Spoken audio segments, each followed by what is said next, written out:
Je dois dire que j'ai été surpris.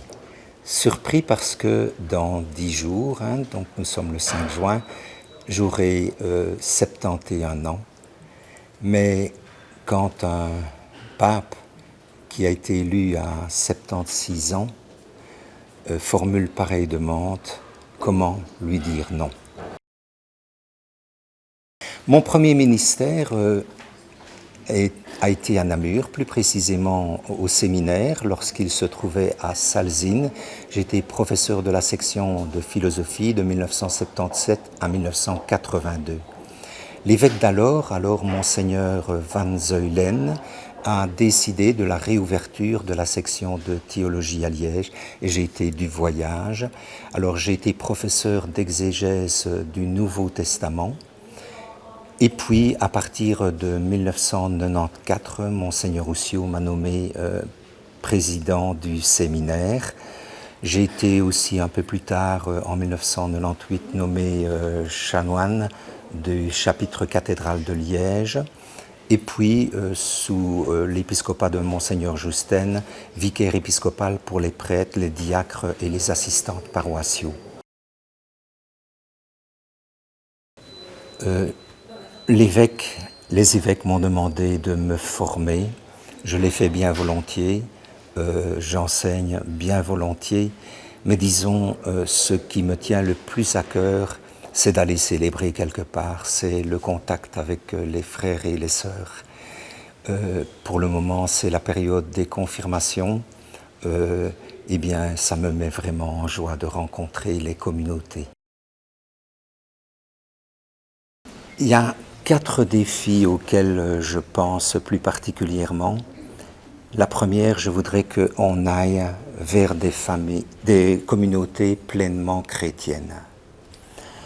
Communautés pleinement chrétiennes et qui fassent signe au monde. Pas des communautés tournées vers elles-mêmes, mais vers le monde.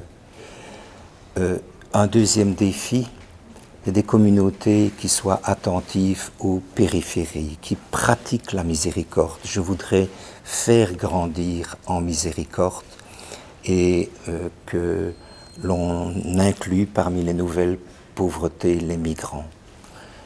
Troisième défi, nous allons vers une église composée d'une pluralité d'acteurs pastoraux, une église davantage plurielle. Beaucoup de personnes prennent leur part pour le bien du corps entier et sont porteurs de l'évangile pour d'autres. Il y a des fidèles laïcs qui sont investis d'un ministère, notamment les assistantes paroissiales. Depuis 50 ans, il y a des diacres permanents. Bien, un défi pour moi, c'est de faire jouer tout le monde ensemble. C'est de permettre à chacun de déployer pleinement sa vocation spécifique. Et enfin, un quatrième défi. Je pense que c'est important de penser aussi à des vocations de ministères ordonnés. Et là aussi, je pense que ça doit être pas le fait d'une petite équipe, mais le fait de la communauté chrétienne tout entière. C'est toute la communauté qui doit être appelante. Donc ma devise épiscopale, c'est la puissance de Dieu donne toute sa mesure dans la faiblesse.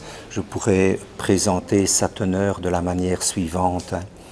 Si, avant de commencer ma journée, si avant d'aller rencontrer telle et telle personne, je prie ainsi, Seigneur, mon cœur est bien pauvre, ma capacité d'aimer est étriquée, viens toi aimer en moi.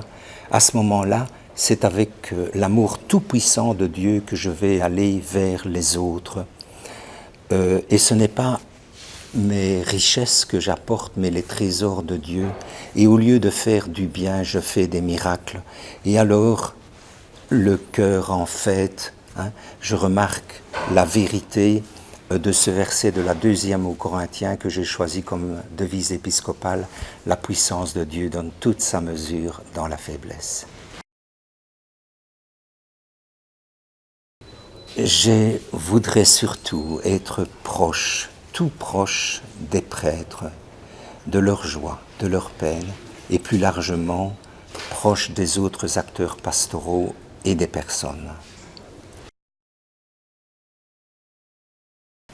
Eh bien, je dirais ce que le pape François a dit lorsque il est apparu pour la première fois sur la loggia à la basilique Saint-Pierre, priez pour moi.